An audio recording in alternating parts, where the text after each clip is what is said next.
Welcome to the United Nations in New York, and welcome to the Digital Media Zone. I'm Thomas Gass, and it's my great privilege this morning to welcome American artist and social activist Forest Whitaker. Please give him a hand.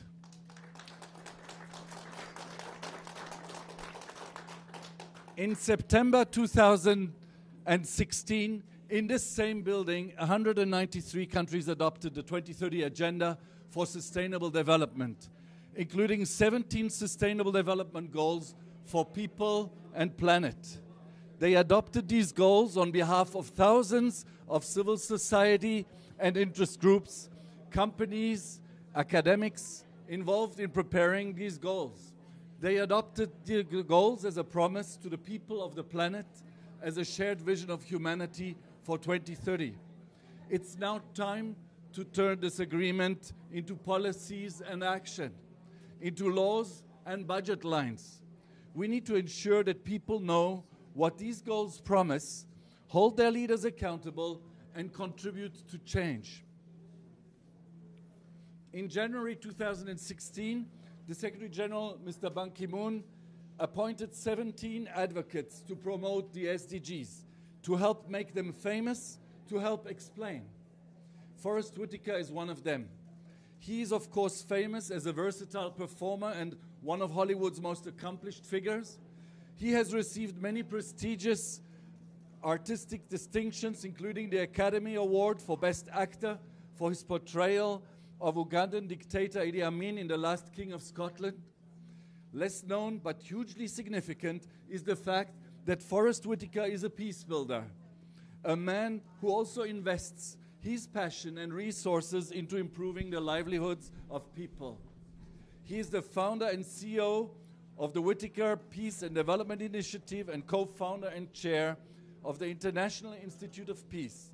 He is personally involved in empowering youth through education, capacity building, promoting cultural diversity and access to digital technologies in Uganda, in South Sudan, in Mexico, and here in the US. He is also UNESCO Special Envoy for Peace and Reconciliation, a position in which he advocates on behalf of children, women, and men impacted by conflict and violence. Forest, you have a big heart. Thanks. Not just on the screen and on stage. You already invested your resources and your time to make a difference. So what is the value added of the Sustainable Development Goals? I mean, the Sustainable Development Goals are a blueprint. They're, I think Ban Ki-moon said a to-do list, really a statement on the needs of society, what society needs in order for it to be whole and fully functional and all its needs met.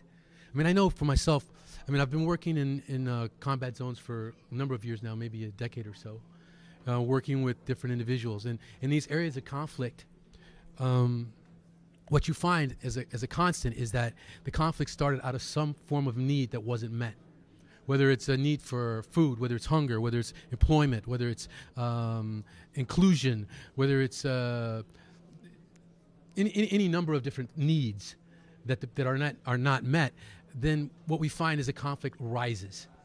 And so what we're doing is, what the SDGs do, is they create a list of the needs of humanity, and that if we can meet those needs, then we'll not only be living in a fulfilled society, but a society hopefully that will erase itself even of conflict. So you, as you said, you have chosen to make a difference in some of the most difficult circumstances, with people healing from disaster and conflict. Critics say that the SDGs are too ambitious. They say that they are even utopian. Would you agree that the international community should have been more modest in setting the goals and the targets? I don't agree. I completely disagree, because I think that all of these goals, these SDGs, are interlocked with each other, and I think that that if we want to solve one, we have to solve another, and it may appear large, but again, when I look at it as like some of the work that we were doing, we were going into, like, say, the South Sudan, where there is a civil war and a conflict. And we decided not to leave, but to build learning centers, literacy centers, which is one of the SDGs, education. And that hits, houses maybe 200 people a day who are still during this conflict learning and growing. At the same time, we decided with the UN Women to move forward with our gender development, to have a totally gender equal system, And that's what we've been doing in the villages outside. And so there you have the issue of equality for women.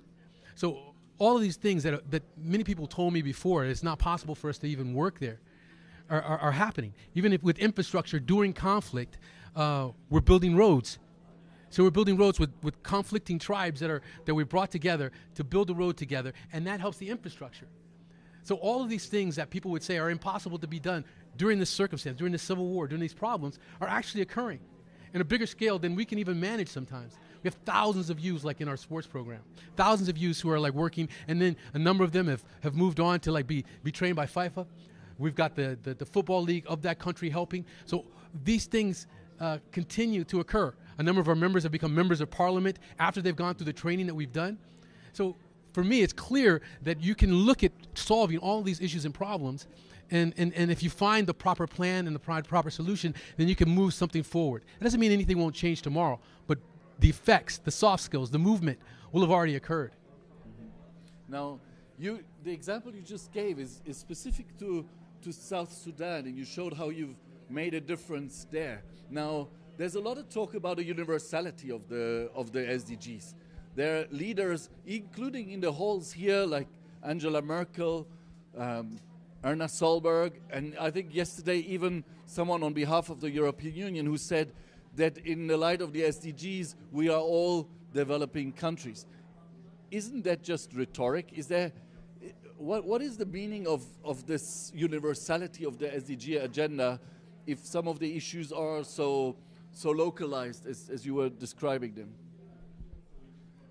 I mean, to look at every nation is developing in the sense that we've not received perfection. We've not found a solution to all of these problems.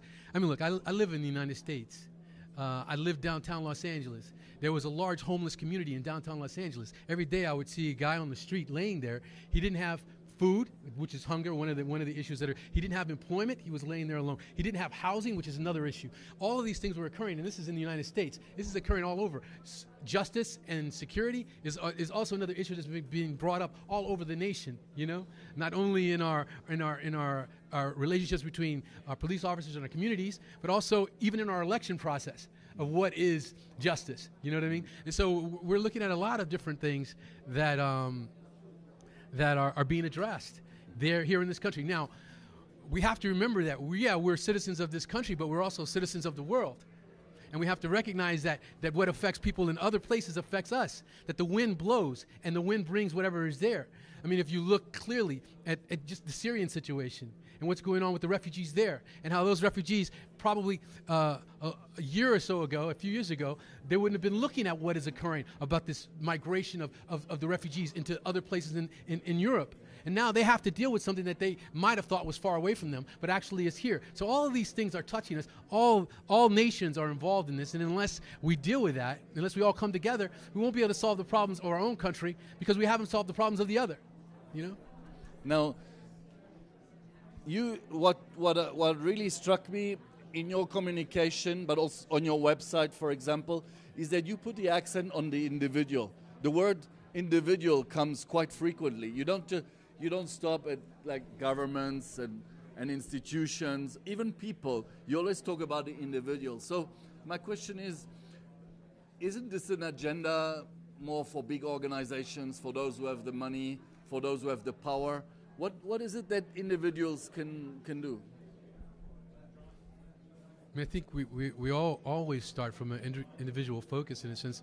In our in the foundation, we go from inner peace to outer peace, and affecting your community and your world.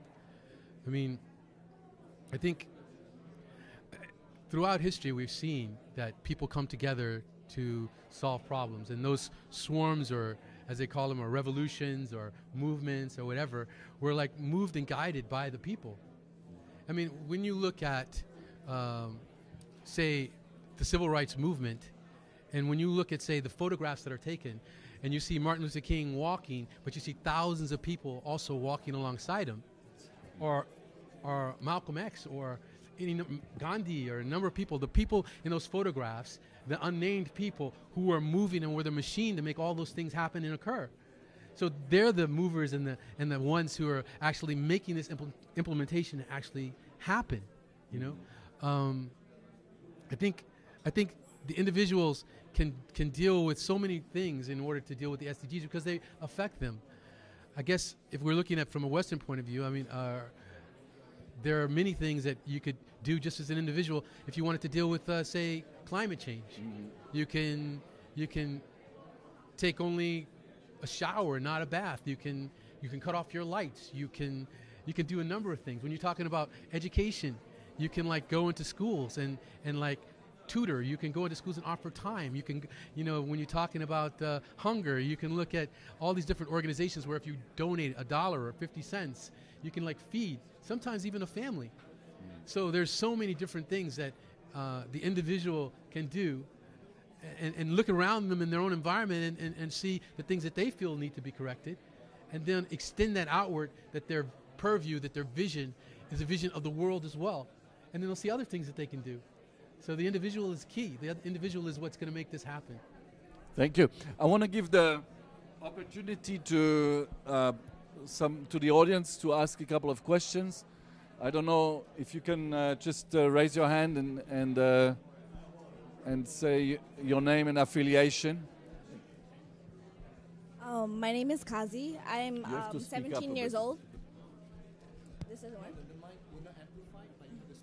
Okay. My name is Kazi. I'm 17 years old. I'm 17 years old, and I'm with the Alliance for Climate Education and Global Kids. And I just wanted to know, like, me being here, it was my own personal decision that I wanted to be active in my community and take action on different issues. But how would you encourage other youth to do the same? Other youth, yeah. How would I encourage it? I think that we have to get people to like create a vision of what they want to see as their own world, what they would like to manifest in their own lives and environment, and then empower people or tell people the solutions or the ways that they can like actually make a difference, where they can see that they can take control of their own environment. I think you can see it. I remember when Barack Obama was running for the presidency, and there were people rallying behind, and there was also a lot of people that were saying this couldn't happen. But what happened was, even by the small donations, like the donations that they're even doing now in this current election, is like people were investing themselves in their own future and making a decision to move things forward. And what you have to do is give them some success stories too, because things do change. Things can change. When we're talking about hunger, we're talking about poverty. Poverty, there's like 1.2 million people on the planet in poverty, and that's talking about making $1.25 a day. You know? Well, there was 1 million people from 1990 who've been taken off that list, so it's gone downward. So you give people success, you give people opportunities, you get them vision what they want to do, and then for you can offer them the leadership, because you're obviously a leader, you're here, you know, to be able to move things forward. Give them the solutions, the possible solutions, the things that they can do. People want to do something. They just don't know what to do. They just don't know where to turn. It's like they want to fix it, but they don't know how they can help. If you can supply them with those things, the simple things they can do, they'll do them because they want to. You know, what are your thoughts on technology being sort of the connector between these 17 different goals? And do you think that the tech community should be playing a bigger role in this whole discussion? I mean, I think that the reason there isn't like really a specific category for technology on the Sustainable Development Goals is that technology is so integrated in the success of every single one of them that it's almost like the nervous system of it. It has to be that way. I think that for myself, there's two questions. One he needs to answer, I think, which is how when you get these voices pulled together, how the UN or others can be able to put that out into their systems and stuff to make it known. I think it would be very helpful because I think individual movements and individual stories really personalize things to the point where it helps them happen. At the same time, like I've been trying, and it's interesting, I've been struggling with this, building like a website. You know, we were working with Ushahidi on it for a number of years that was dealing with the conflict issue and trying to allow people or individuals the ability to log in, tell what's going on in their environment, if they want to be able to find emergency sites, ways they can get involved, all these different things. And so it becomes a network because we're the Youth Peacemaker Network, actually, my organization. And we deal a lot with technology because we train people in technology through Ericsson that come in and do training for us. So I think it's really important. It's just a question of, again, in the case of technology, it certainly requires someone or some social group to be able to push that agenda forward, you know, because it does require time and money, you know. But in regards to when people start to put themselves up on screen, when people start to tell their stories, I'm curious about how the UN will be able to put those stories out to everybody. Well, I'd add that actually this 2030 agenda is the result of civil society pushing open the doors of the UN and actually having their voice heard and releasing the emotional intelligence of this organization to some extent. I don't think that we would have reached the degree of ambition that these goals have if it had not been for the voices of these thousands of interest groups and civil society and academics and companies and individuals who came. What about the technology piece? Well, the technology is an important interface for that dialogue. Now, if 100 people like put their faces up and like gave their impressions of what's going on and how they want to change things or ways to change them, how would they connect with you to be able to put those voices out? We actually have an SDG. You have to use the one. Oh, I'm sorry. We have to use this technology, and we have actually. There is now an SDG action campaign, which is the successor of our project, the World We Want, which surveyed 8 million people in view of getting these goals. So there was a kind of a crowdsourcing exercise, which a lot of techies helped to make happen, and which we need to use now to create that dialogue that we were talking about. So I'm very enthusiastic about the involvement of digital media in this.